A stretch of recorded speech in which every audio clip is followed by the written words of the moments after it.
Berikutnya ada hutan baluran yang ada di Situbondo dan Banyuwangi.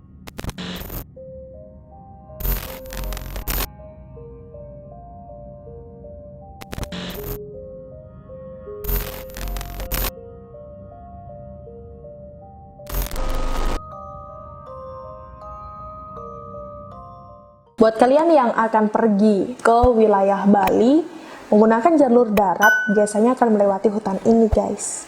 Tapi biasanya kalau kendaraan-kendaraan umum melintasi jalur hutan baluran ini pada tengah malam. Jadi ketika kalian tidur, jadi kalian nggak tahu ada apa di hutan itu. Tapi hutan baluran ini merupakan taman nasional sebenarnya guys. Dan ini salah satu taman nasional di Indonesia yang terletak di Banyu Putih, Situbondo, Jawa Timur.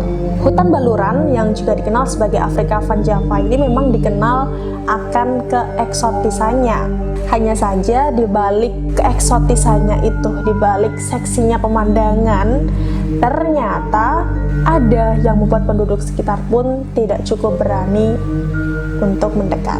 Salah satunya adalah Jurang Tangis, yang konon dulunya adalah aliran sungai yang bermuara ke Selat Bali. Berbagai kisah mengerikan berkembang di kalangan masyarakat tentang Jurang Tangis ini. Konon di sekitar jurang dengan kedalaman 18 meter itu sering terdengar suara perempuan menangis. Sehingga spot tersebut memang dikenal sebagai Jurang Tangis. Menurut rumor yang berkembang nih guys di masyarakat, suara tangisan itu memang berasal dari seorang gadis yang menunggu kekasihnya datang dan justru didorong ke jurang oleh kekasihnya itu, sehingga kepala si gadis ini pecah dan si gadis meninggal dunia di dasar jurang itu. Kenapa jadi bunuh-bunuhan ya? Tapi biasanya kisah horor itu berawal dari bunuh-membunuh. Dan tak jarang guys, ini menurut pengakuan dari beberapa orang yang melintasi jalur baluran, sosok gadis itu muncul di saat kondisi jalanan sedang sepi.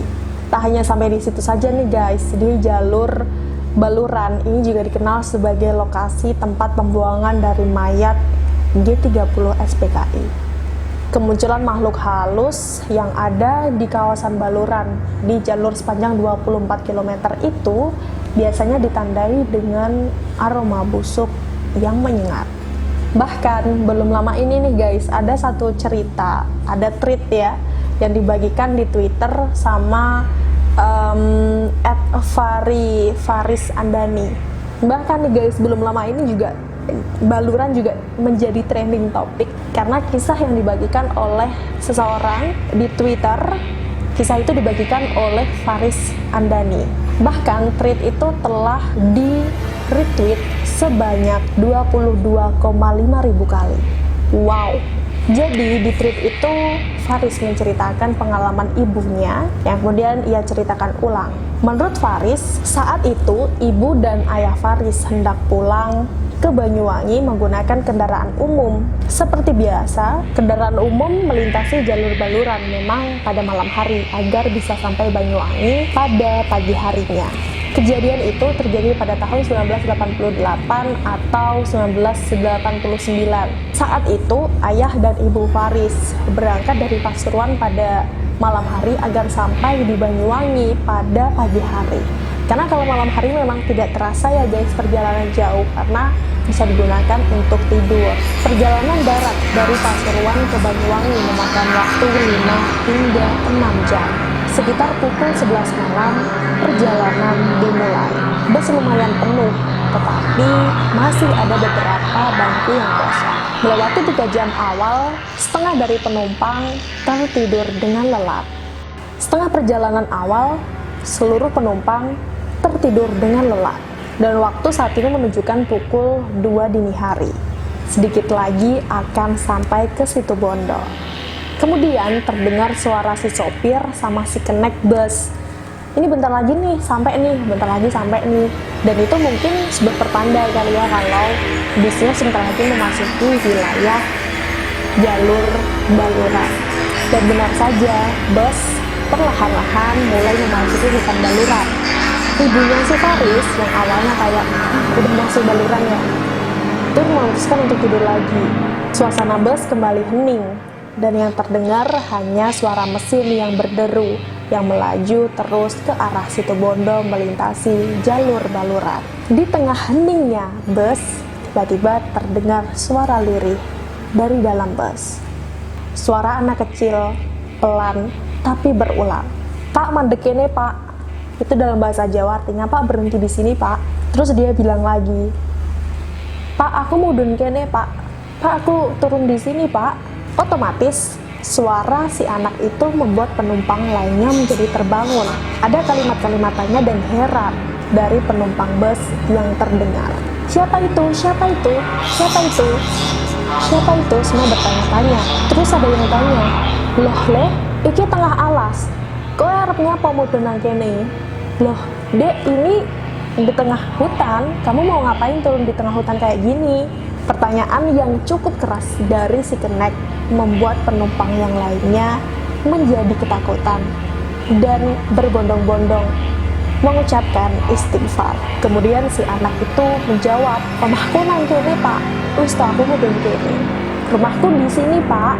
Sudahlah, aku turun di sini," kata si anak. Jawaban si anak kecil itu membuat suasana bus menjadi semakin seram. Dilihat dari bentuknya, dari pengakuan si ibu Faiz, si anak itu sepertinya masih SD dan masih berumur belum belasan tahun, dan dia terlihat normal, sangat normal seperti anak-anak pada umumnya. Bus pun akhirnya berhenti di tepi jalan. Si kenek membukakan pintu dan si anak itu beneran turun. Padahal di sekeliling jalan, di kanan dan di kiri jalan adalah hutan belantara. Tidak ada satupun rumah warga. Semua penumpang penasaran dong, dan akhirnya mereka pun melihat ke jendela, melihat si anak. Si anak ini bener nih, anak rumahnya beneran di dalam hutan. Mereka meyakinkan kayak gitu. Akhirnya si supir ini berhenti dulu untuk memastikan si anak ini apakah akan balik lagi naik ke bus atau justru masuk ke dalam hutan. Dan dengan beraninya si kenek itu bilang saat si bocah itu turun, "Kowe demit ya? Kamu hantu ya? Kok rumahnya di dalam hutan?" Gitu si keneknya. Tapi si anak itu tidak menjawab apa-apa, dan si kenek pun menyuruh untuk segera menutup pintu bus segera. Si anak setelah turun pun akhirnya berjalan menuju ke hutan. Dia terus berjalan tanpa berhenti, dan orang-orang yang ada di dalam hutan terus istighfar. Dan tiba-tiba si anak itu pun menghilang. Di tahun 1988 sudah ada kejadian seperti ini. Pasti di zaman itu tuh udah kayak wow banget kan, udah kayak wow banget, wow, astagfirullahalazim, ada hantu gitu loh. Nah, bagaimana menurut kalian guys? Ini salah satu cerita yang dibagikan di Twitter yang menjadi tweet yang sempat menjadi trending topik. Atau mungkin kalian memiliki cerita-cerita mistis, cerita-cerita horor yang pernah kalian alami atau pernah kalian dengar. Kalian bisa banget komentar di bawah, atau mungkin kalian juga pengen dibikinin video cerita horor, kalian juga boleh banget. Oke, mungkin cukup itu dulu video kali ini.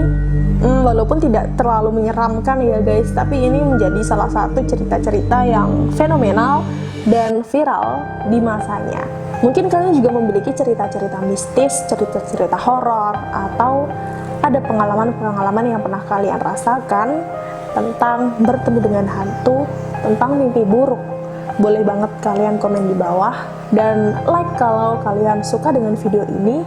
Jangan lupa untuk subscribe agar channel ini terus berkembang dan aku bisa hadir terus di depan kalian untuk menceritakan hal-hal mistis, hal-hal menarik lainnya. Kita ketemu lagi di video berikutnya. Sampai jumpa. Assalamualaikum warahmatullahi wabarakatuh. Bye.